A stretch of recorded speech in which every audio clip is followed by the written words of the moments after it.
In Luke 6:12-19, we read, "One of those days, Jesus went out to the mountainside to pray and spent the night praying to God. When morning came, he called his disciples to him and chose 12 of them, whom he designated apostles: Simon, whom he named Peter, his brother Andrew, James, John, Philip, Bartholomew, Matthew, Thomas, James, son of Alphaeus, Simon, who is called the Zealot, Judas, son of James, and Judas Iscariot, who became a traitor. He went down with him and stood on a level place. A large crowd of his disciples was there, and a great number of people from all over Judea, from Jerusalem, and from the coastal regions of Tyre and Sidon, who come to hear him and to be healed of their diseases.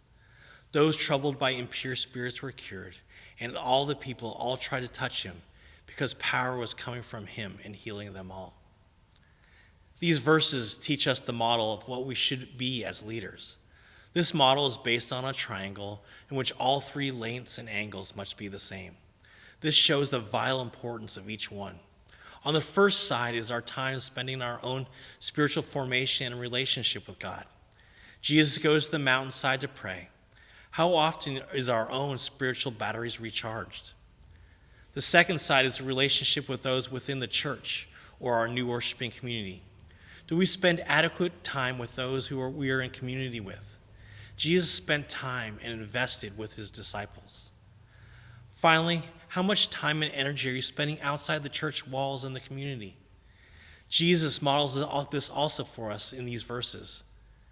As we look back at this, what are your strengths and what are your weaknesses? And how does this interact with who and what you are? As we begin to not only look at ourselves personally, we need to do a basic assessment of the community that is around us. We need to be praying for the community and the neighborhood. Perhaps a walk through it as you pray for those who live in the housing near you or over the playground that the kids play on.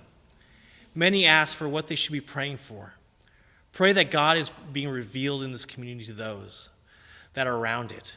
Pray that your worshiping community might be partnered with what God is already doing.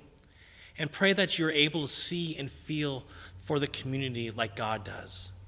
Ask for a transformation of your own heart. Other assessments can be found at studyingcongregations.org. You will find in-depth practices on how to do focus groups, ecological frames, neighborhood exegesis, and much more. Do not simply depend on demographic data. You need to listen and hear what is important to your community.